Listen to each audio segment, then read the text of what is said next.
Now, this is just the end of day 0. The catastrophic buildup has yet to begin. Begin.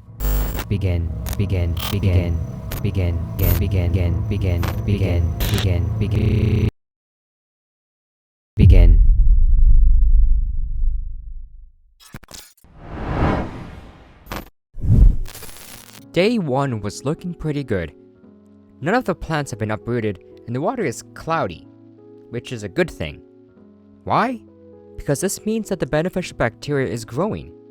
However, there is a slight tint to the water due to the tannins leaching from the soil, which will disappear with water changes or purigen. Either way, it's just a waiting game from here on out, along with daily water changes for the next week or 2. So, a few days have passed, and we start to notice some plants melting.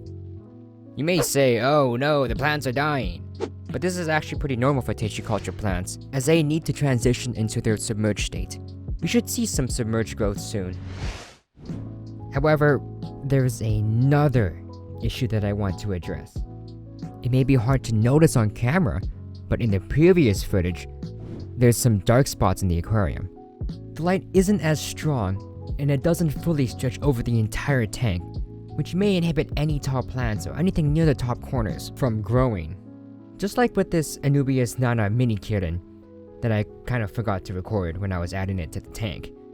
I know. I'm a great filmmaker, no need to thank me.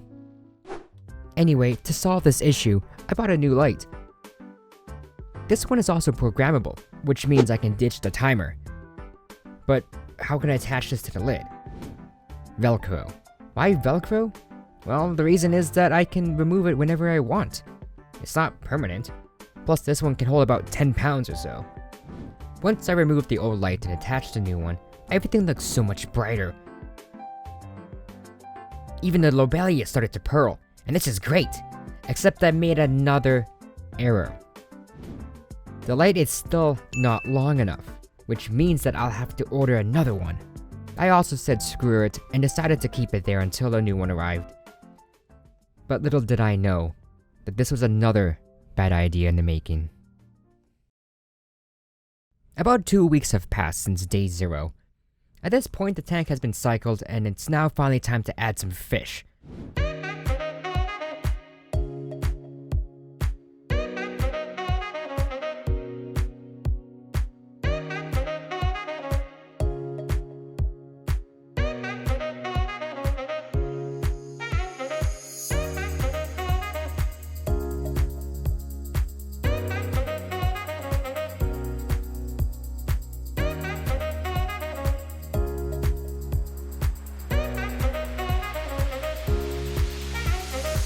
These fluval breeding boxes are incredible for acclimating fish to a new environment. Oh, and if you're wondering what this is, it's just another breeder box that holds loose tissue culture plants. I just wanted to see if they can recover or not. Easier to remove and all that kind of stuff. Now, this is where I would put footage of releasing the fish into the tank. If I had any. You see, my NAS hard drive died, and I lost some footage. But don't worry, I still have tons of footage to show still. Which leads us to November 30th, day 20. Everything seems to be doing pretty well, except for one plant. This is where it all started. This plant holding the algae is ground zero. And from this point forward, algae has declared war. Algae has started to mobilize its army. From the rear, the Green Fuzz Algae Battalion has been growing steadily. If not taken care of, it could completely overrun the rear.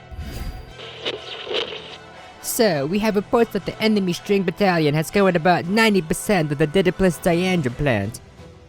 What? There's more, sir. We have several reports that the algae has begun to mobilize the Diatom squadrons. What are your orders, sir? Leave it for now. Leave it? Why, sir? We risk losing the tank if we don't do anything. Once they've gathered together, we'll hit them where it hurts. We'll make them regret mobilizing their army all at once. But little did I know that this decision would almost cost us to lose the war.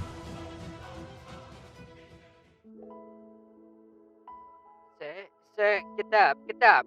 We have important news. The sky has fallen. The light fell into the water overnight. I'm really lucky that nothing bad happened. Now then, men, deploy the new light and ditch the lid. Perfect.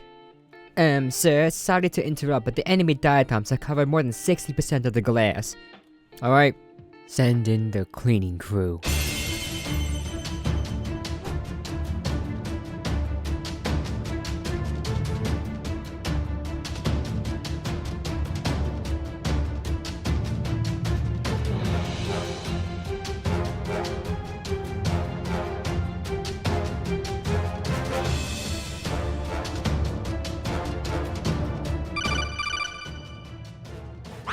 Sir, what do we do with the string Algae battalion?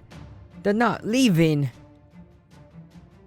I didn't want to resort to this, but it may be time for chemical warfare. But sir, shouldn't we add more CO2? Doesn't stirring algae take advantage of low or fluctuating CO2 levels? Hey now! You may be correct, but we will never send in the CO2 troops. The moment we do is the moment I have to remove the no CO2 part in the YouTube title, which may affect the video's performance. But sir, who's watching these anyway? Send in H2O. Wait, what's water gonna... 2! Oh no. Oh no! Lord have mercy on our enemies' souls! H2O2, commonly known as hydrogen peroxide. Usually one should never resort to the use of chemicals, as it does not solve the root cause of algae. But why am I using it? H2O2 is a temporary fix, a very effective one at that. Essentially, H2O2 has the power to break down algae on a cellular level. Anyway, back to the battlefield. Alright men, time for a water change.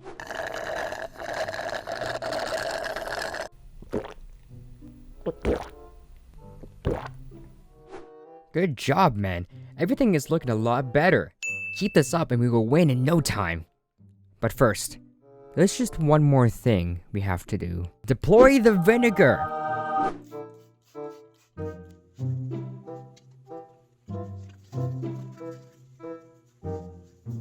Perfect.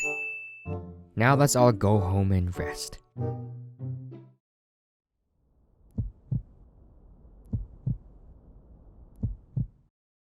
Everything has spiraled out of control. The diatoms have completely covered the entire tank. All of that effort to remove it has been completely undone. Even more, one of the male guppies' tails is starting to get even worse. Normally, one may see this and lose all of their morale, and be tempted to give up and restart. But not me. This will get fixed. The first thing I did was try to get as much algae out of the tank as possible.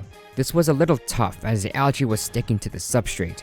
I was left with no choice but to remove some of that substrate. But that wasn't the only issue.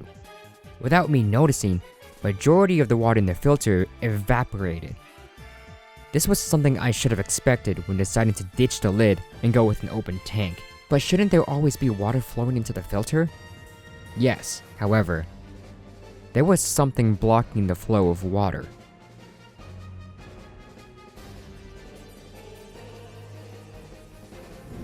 After a bit more cleaning, I was able to get majority of the algae out. You can still see some of the diatoms in the hairgrass, and unfortunately I can't remove them due to the risk of uprooting them. Sir, we need some more plant reinforcements. So it's time to start Operation Clover. I mean, just look at these nice clovers. Sir, where did you find those? I don't ever recall seeing them before. Oh yeah, I grew them from these so-called rare aquarium seeds that I bought from Amazon. Deploy the clovers! Yes, sir. It is just as you guessed it. This plant is not a true aquatic plant. Heck, most of those so-called aquarium seeds are not true aquatic plants. However, this was an experiment that I wanted to still go through. 3 days later, and the clovers are starting to grow a little. The clover squad are showing signs of inadaptability to being submerged. This experiment would likely result in a failure, except this isn't the only thing that may end in failure. They're back. The diatoms are back yet again. I can't stress enough how much I hated seeing this come back over and over and over again. However, this time, I'm sending over reinforcement tanks. Zebra neurite snails, or neurite snails in general, are incredible algae eaters, especially with diatoms. However, these snails love to lay their small white eggs all over the tank. Not only that, I was only able to recruit 2 zebra neurite snails. Hopefully, these 2 could help make a dent in the ever-growing diatoms. Operation Clover status. They're dying. We should take those guys out of the tank. Keep them there? Why? They're just gonna cause us more issues when they break down into ammonia. Well, didn't say I didn't warn ya. Sir, they're dead. I told you so. And because of this error, diatoms started to bite down even harder.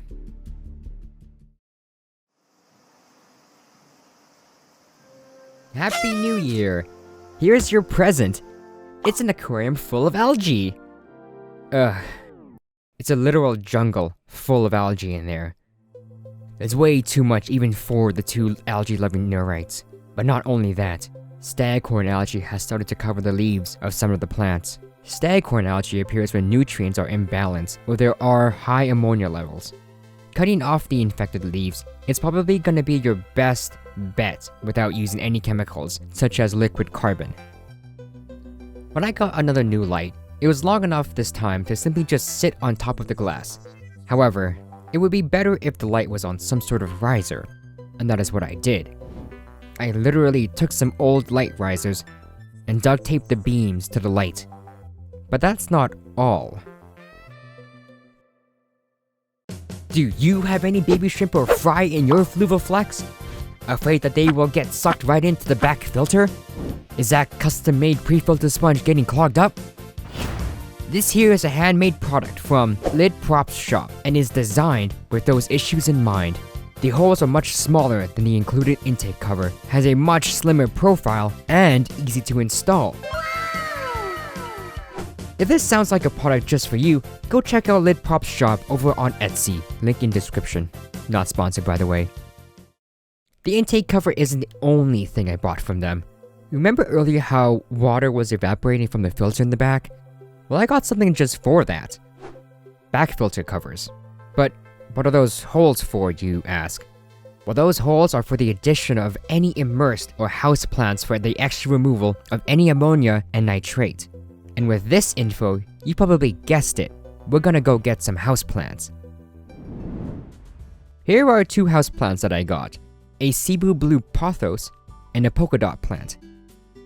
I got these from Dr. Green Thumb's Plant Emporium. These guys are pretty awesome, so go check them out. After removing the plants from the soil and cleaning their roots, it was time for the hard part. Getting them in the holes. Don't you dare laugh about that. But seriously, this was a massive pain to do. But once I finished, it was time to put them into the tank. This was a nice addition to the tank to help with the ongoing war with algae, but we still need more reinforcements. Come, my army of shrimp and snails. We've got some algae to burn. And so I told her, D's no- Wait a second, what is that noise? I was just about to get to the good part. Oh no. Run! That's right. I have brought an army of yellow sakura shrimp, short-nosed algae shrimp, a mono shrimp, and horned neurite snails. This war is mine. A few days has passed since the introduction of the shrimp and snail army, and as you can see, there has been a reduction in diatom algae. Most of it is on the plants and not on the substrate. Even more, the pothos and polka dot plants have been growing new leaves. However, you can still see some leaves dying in the polka dot plant due to low light. Moving on to the guppies. The larger male's tail has been getting even worse, but since I don't want to dose antibiotics in this tank, and even if I wanted to, it's still incredibly difficult to obtain any here in Canada. So I'll be applying hydrogen peroxide to his tail. We'll see how that goes. Looks like his tail is recovering, just by a little. Furthermore, the amount of algae in the tank has also decreased immensely. And in just a few more days...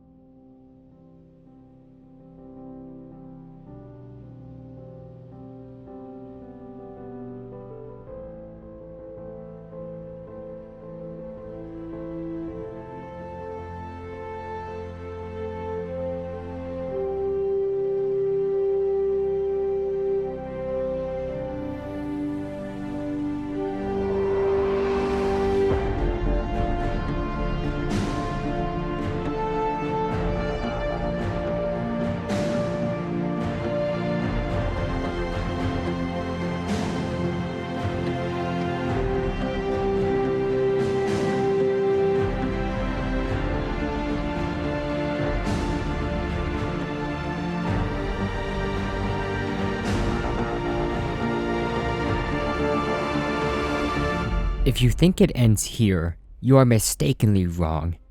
The diatoms may have been eradicated, but there are still different types of algae left in the tank.